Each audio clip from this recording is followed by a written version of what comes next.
I don't believe really needs an introduction, but we're happy to hear it. Sure. Rotarian Boobin Unhelker was member of the Rotary Club of St. Ives, Sydney, Australia. On his move from Sydney to Sarasota in August 2015, he transferred his membership to Rotary Club of Sarasota Sunrise, where he served as president of the club 2017-18 and was awarded President of the Year for Mid-Sized Club and received an RI Presidential Citation. He is past president of St. Ives Club in Sydney, twice assistant governor in Sydney, and will be assistant governor for our area in 2019-20. Boobin is actively involved in many Rotary projects in Sarasota Sunrise and nearby clubs. He regularly participates in the DGE home hosting program of Rotary and is very proud to have brought the Pride of Workmanship program from Sydney to Sarasota. He's particularly proud of Rotary's global nature that facilitates friendship across the globe as work travels take him to many countries. On a professional front, Boobin is a tenured full professor of information technology at the University of South Florida. He has authored 20 books on various topics related to IT, such as big data strategies, agile project management, and green IT. He is fellow of the Australian Computer Society and life member of the Computer Society of India. This morning he's talking to us on a very challenging topic, Swastik, the evil and the holy. Thank you.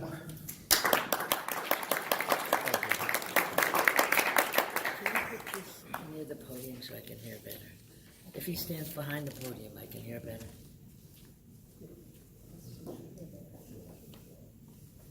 Yeah, that's better. That's good.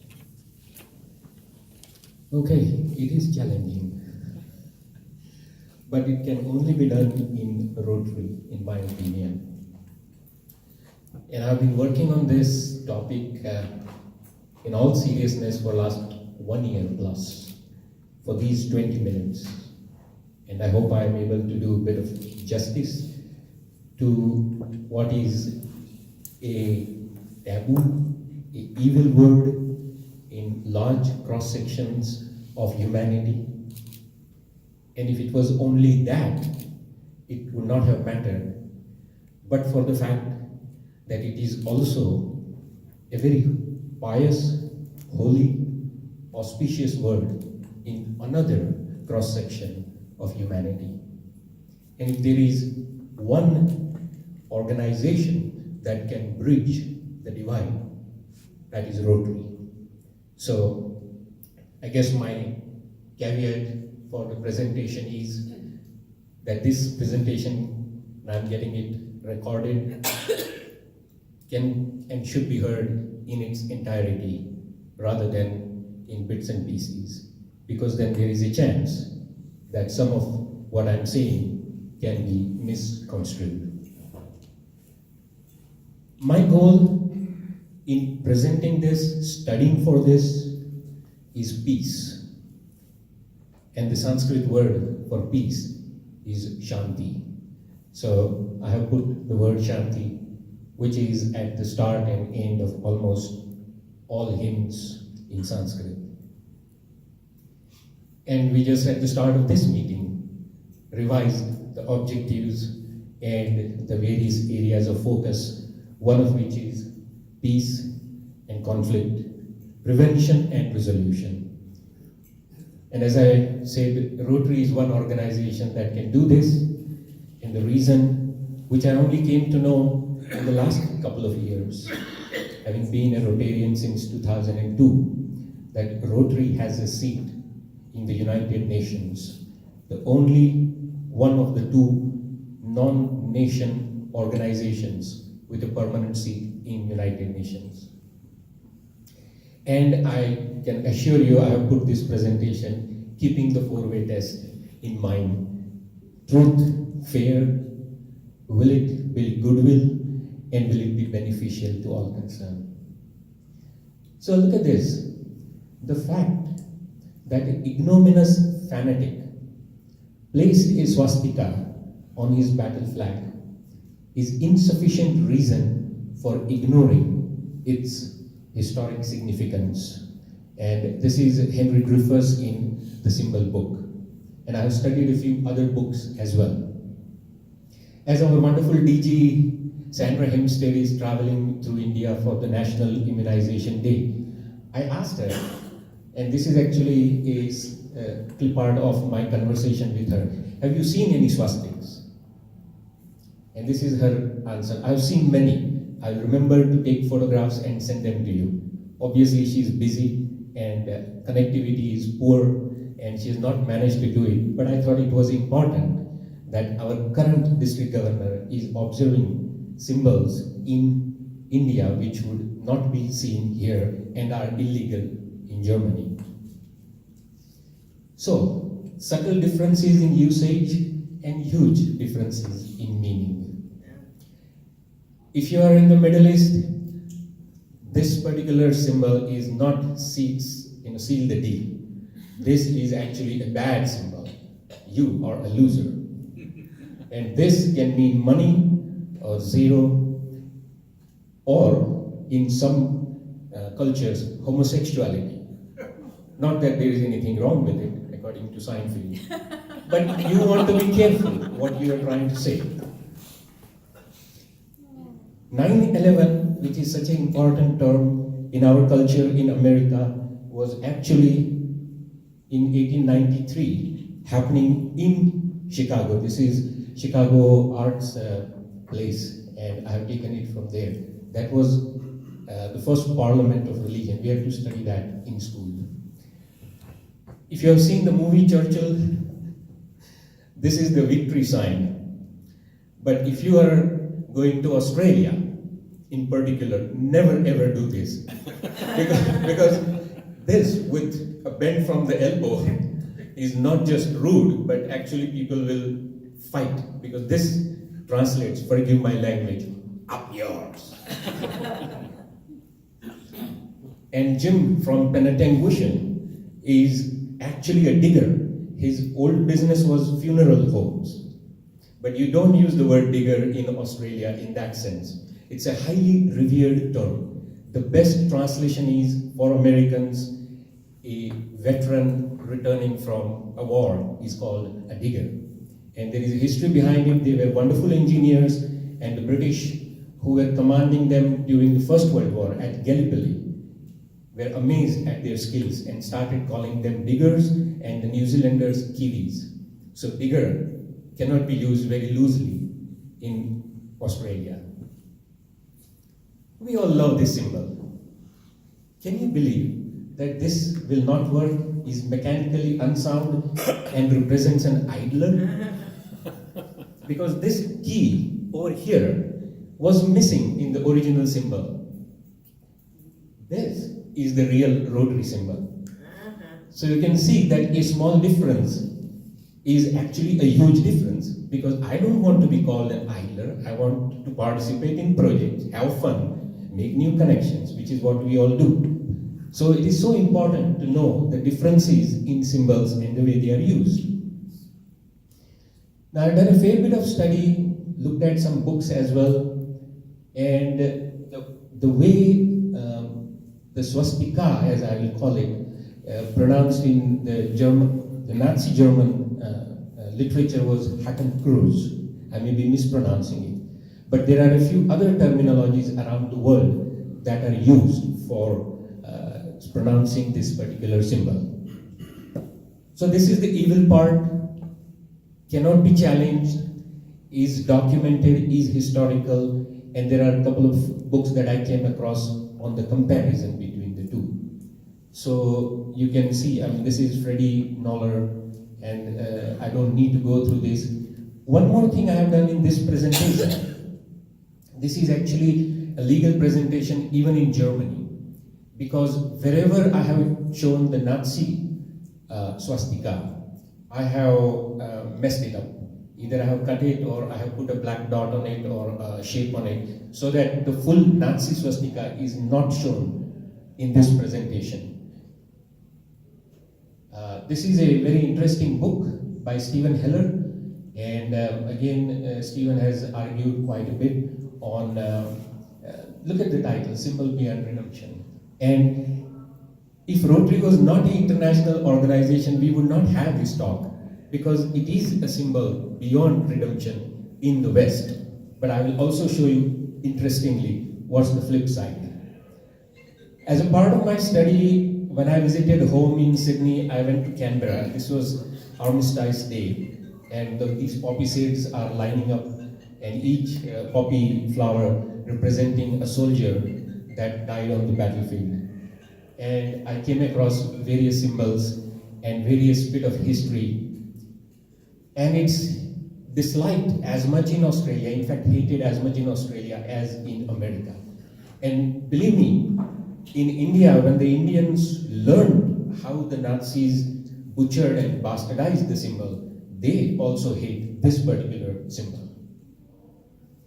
But it is really not the only use of this particular symbol. In fact, it is quite an old symbol, an ancient one. And I did a bit of copy and paste from encyclopedia, this particular one.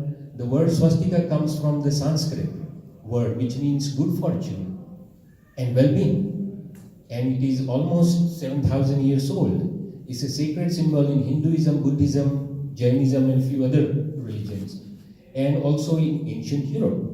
So I was quite interested in figuring out where all it has been used in the past and what are its variations. And you can see that there are quite a few variations of that particular symbol, swastik. And this is the only one. As you can see, I have put some color on it to make sure that I'm not showing the Nazi swastik in any shape or form. You can also see the angle. Go back to the Yes. one you just showed. I'd like to see. Yes. So, yeah, there are quite a few Greco-Roman, Manji, across a few Eastern and even Indonesia and Malaysia and other places where a few thousand years back, I'm told, I have not studied that part, they used to follow the Hindu approach. This is a temple in Bali, Indonesia. This is a temple in Rajasthan, India. It's important to note the angle at which the Hindus have been drawing the swastik. I mentioned to you the small differences and subtle differences in symbols, and there is quite a subtle difference between the Nazi swastik and the Hindu swastik. And one key difference is the angle at which it is drawn. There have been earlier use of swastiks, even Brooklyn Academy of Music, this particular one, and this is approximately 3,002 years old necklace excavated. Now this particular person, what's his name, Mukti Jain Campion, he has written a book as well, and yeah, there are a few of his blogs that I read and came across, and I found it interesting. This is actually saying US Army, so it's a very old photograph, and you can see what is over here. I found it also interesting that swastik was used in certain products right here in America before it got stolen.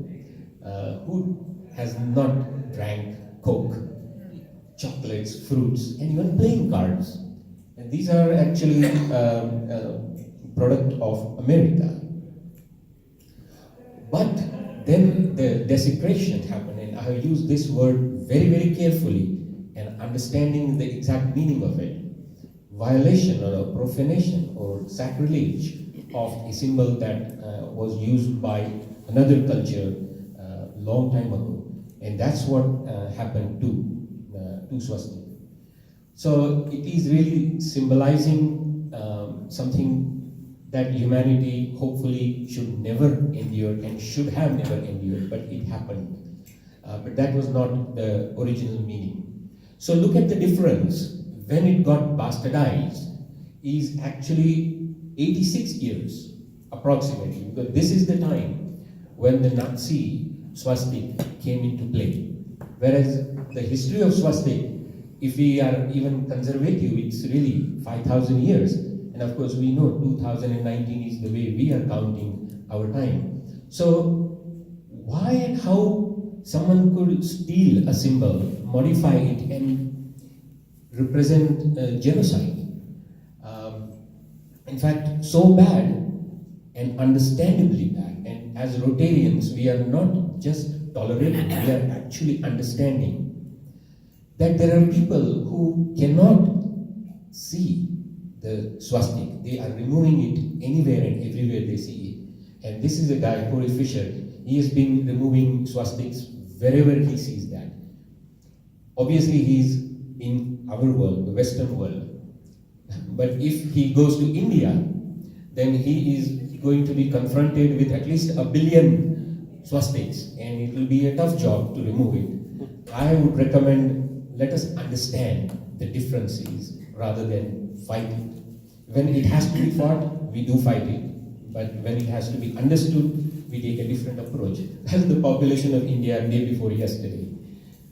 We can remove 300 odd million people who may not necessarily be following the Hindu faith, but there are still 1 billion plus for whom this is not food. So, and I put this in Devanagari, Hindi script. What does it actually mean? If you go to the root of the word, swa means I. Anything related to me is swa. And then we attach the second part, it's a conjunction. We attach other words to it, like Swarajya, self-rule, Dharma, destiny, Swarg, heaven, Swara, musical note, Swadesh, home country, Swapna, dream, Swadhyay, self-study, Swarup, beautiful person, Swadham, heaven. All these words are starting with the root word Swa. And actually, there are 334. So if there are only 2 people who I believe can pronounce it in Sarasota, Zoltan and I. So what's the second word? It is the word astik. And astik is actually a very revered word. And it goes beyond just being religious. It's actually existential. And the antonym of that is nastik, which is unbeliever. So swa plus astik became swastik. So the meaning is simple. I am established in myself. Swa, astik, established in myself. And that is the definition of well-being, health, happiness, fun. Unless I am established in myself, I cannot have fun. That's the theory behind it. And so there are other meanings as well. And swastha is a very, very typical Sanskrit word which says healthy. So when we greet each other, I will ask you, how is your swasthya? How is your swasthya? Are you swastha? That means, are you, not just free of disease, but actually happy? So the way it is used, as far as the Nazi swastika is concerned, it is one of the 2 most hated symbols, and understandably, in Europe and America and Australia and New Zealand. The first being the face of Adolf Hitler, and the second being the swastika symbol. If we take an exact opposite, there are 2 symbols that are highly revered and loved. And when you all come to India, you are going to encounter them because they will be drawn to welcome you. One is the word Om, and the other is the swastika. And for Om, we need another talk. I have to make sure I finish in time. Professors have a bad habit. They cannot stop. So, another study, it is really in fact, a much stronger word is bastardizing, abusing, and desecrating a symbol that did not represent what actually happened in the last 100 years. These are photographs I have taken personally. This is the start of the mighty Ganges River way up in north, where it is as freezing, well, not as bad as Benetton Ocean, but it's pretty bad. But if the Indians see this, no big deal. But if I invite you to come tour India with me, and you see this, you will be uncomfortable or maybe respectfully silent. But this talk is to open up our thinking and open up our vision to say that in India, on the Ganges River, the holiest of all, you will come across zillions of swastiks, and I'll do some pictures for you. If you come to my home, you will be greeted with a swastik. If you go to an event somewhere, you will find a swastik. It's on the doors, everywhere. And these two words, Shubha and Labh, is also auspiciousness. District Conference 3060 that I attended, my wonderful friend, my engineering buddy, past President Chandresh Makhija said, you got to come. So I went to the conference, and guess what? Right on the doorstep, with probably 3,000 to 4,000 Rotarians, because in India the numbers are almost twice our numbers of district conference.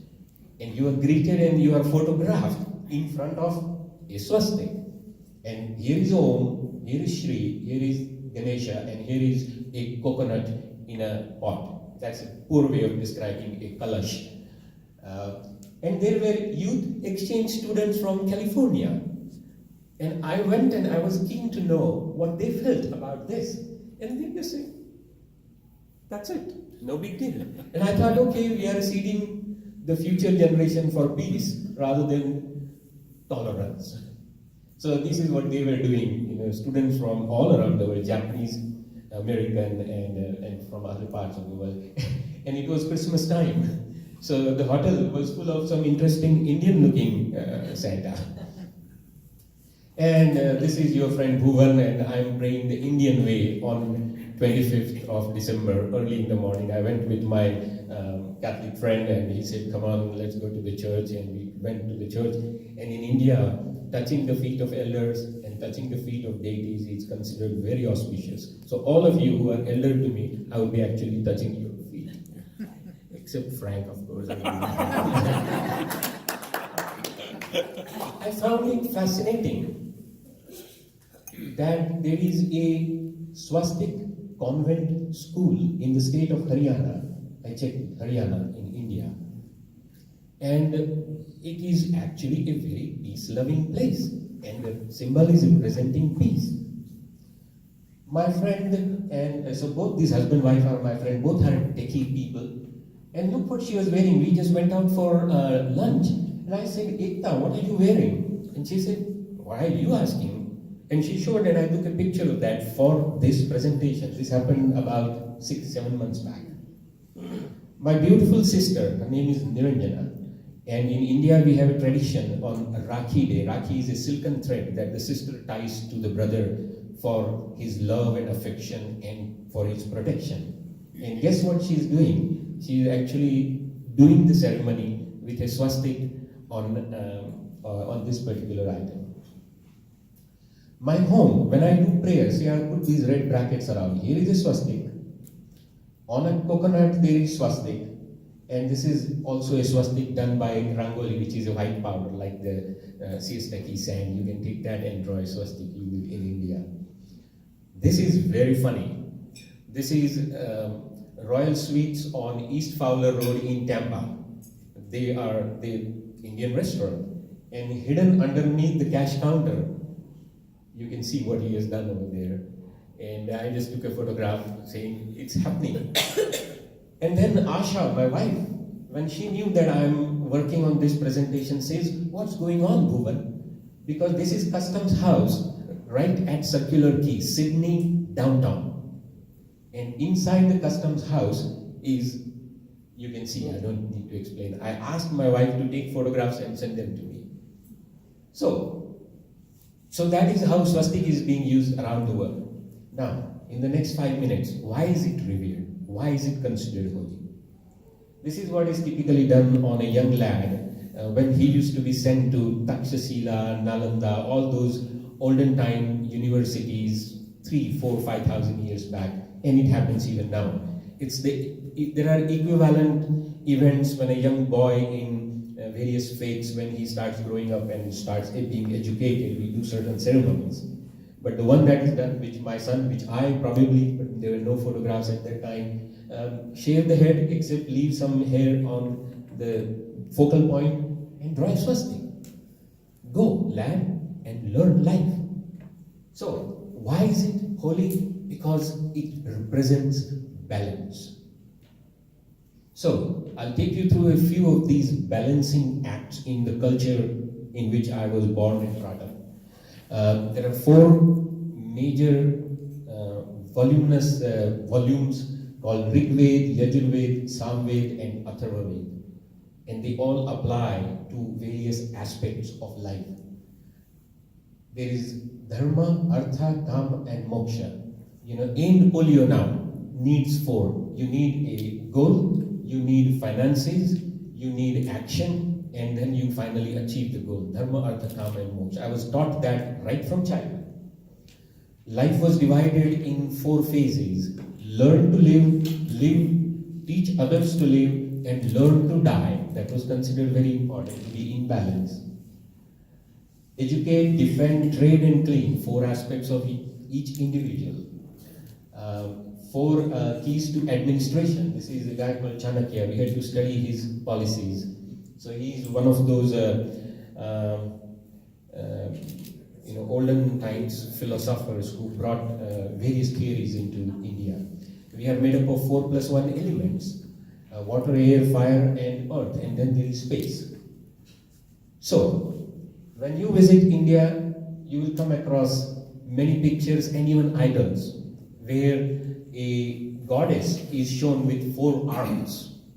You can almost look at the 4 parts of Swastik to the 4 arms, but I mention it because even scientifically, the last chromosome in male is out of balance, XY, whereas in female it is XX, imbalance.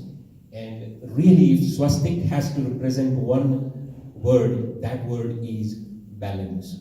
And the Indians gave the female energy the attribute of balance even before we learned the theory of chromosomes. Another friend's mother has drawn this particular symbol. Again, 4 arms are shown to represent the 4 aspects of balance. And actually, female power is the Oxford Dictionary's Hindi word, Nari Shakti. And I'm going to now close, but I'm going to read out, and funny, I can actually read every word that's written here, but that's the way it is written in English or English script, and it's really a prayer to the lamb. And lamb can be as non-denominational as gravity, I suppose. And the prayer goes, Shubham karoti kalyanam, arogyam dhanasampada, shatru buddhi vinashaya, deepa jyoti namostute. Shubham karoti, please make everything auspicious. Kalyanam, make it good for everyone. Arogyam, make us all healthy. Dhana sampada, make us wealthy and wise. Shatru buddhi vinashaya, the hymn does not bother to destroy enemies. It says, my intellect should not have any enemies in it. Please destroy my Shatru buddhi. And I pray to Deepa Jyoti, I pray to the flame to bestow on me all these blessings. So to conclude, this is a prayer I do every evening in my home, right here in Sarasota. And my prayer area has got this swastik. And I'm very proud to show it to you, but believe me, I will not go out showing this. But I'm showing it to my beloved Rotary friends. So this is my holy swastik, this is the holy Om, this is the symbol Om. And I had picked up some stickers from a market in New Delhi. Funnily, when the young students come to America and Australia, they do not understand from India. They put this on the car and the car windscreen gets smashed. And then they come to me saying, sir or Uncle Bhuvan, what wrong did I do? I said, you can't put this on a car in America. First, you need to understand the history of what happened. On the other hand, when all of us will visit India, I know, based on this presentation, that we will have had a good understanding. Thank you very much for your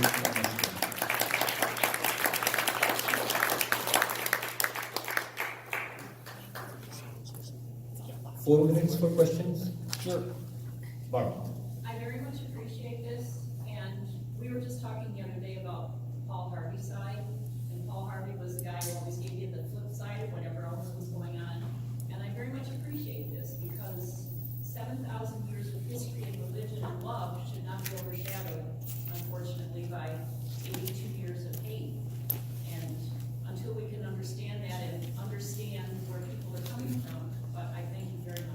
Thanks, Barb. Thank you. Yes, sir. Some of your examples had the arms going in the other direction, counterclockwise. What's the difference, or does it make a difference? There is a subtle difference. The Buddhists have got the arms going in the other direction.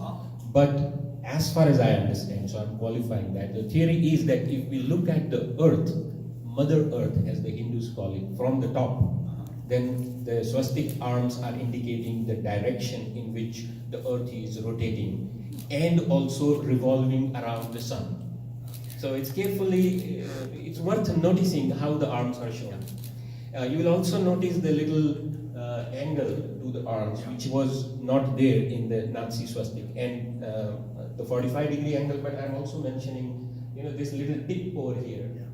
This tip is important for the Hindu swastik. Yeah, What did the Nazi Germany folks believe it symbolized? What did They associated themselves, and I mentioned it in the slide, with being Aryans. And in India, there is a 5,000-year-old tradition of people being respectfully, in fact, the lords and the gods and the goddesses are also called Arya or Aryaputras. And I was reviewing a PhD thesis which talked about the Arya word coming down from Iran or Persia at that time, a few thousand years, and coming down from there, Afghanistan, the current Pakistan, and then India. So, from what I understand, the Nazis associated themselves with the Aryans, and then they found that swastik was the symbol of the Aryans. So, to do whatever they wanted to do, they just picked up the symbol, thankfully made it twisted, so today I could differentiate between the two. And so that's the connection, the Aryan connection. Yes. You said that young people will put those stickers on their car in this country and are surprised at the reaction they get. What kind of teachings about the Holocaust do they get in your country? Very little, very little. I am the father of an ex-serviceman who was fighting on the Burma front with the Japanese, because my dad was in the British Army. And that is how I started understanding a little bit more about the Nazis.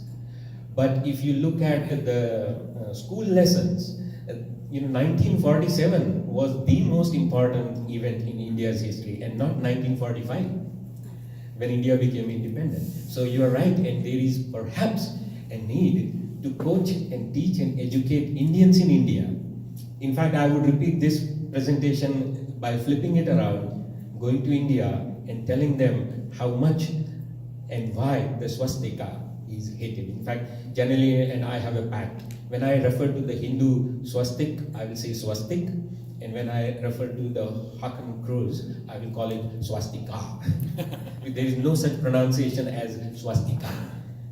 So you're right, and perhaps Rotarians again can do this. Yes, sir. Can you do a recap and use all that to print what you said, the pictures and all that you can distribute to us or give to us? It will be my honor. Thank you for asking. I love to write, and we'll do that. And there is a town called Swastik in Ontario, Jim. Yeah, in the mid-30s, the Ontario government decreed that all German-sounding towns in Ontario would be changed. The names would be changed. And we had two towns. One was called Berlin, and that town became Kitchener. Perhaps you've heard of Kitchener, Ontario. And the other town was called Swastika. And Swastika was changed to Winston until the town people of Swastika rebelled and tore down Winston, put back up Swastika with a sign underneath that said, "To hell with Hitler, we had it first." So swastika as a community still exists in Ontario today, and it's called swastika. I didn't know all this until last night. I was telling Boobin that there was a place called Swastika, and so after I left Boobin last night, I looked it up on Google, and I learned all this last night. So, but I knew there was a town called Swastika, which still exists today. So. All right, thank you once again. Thank you, Joe, very much. Before we go to the raffle, John has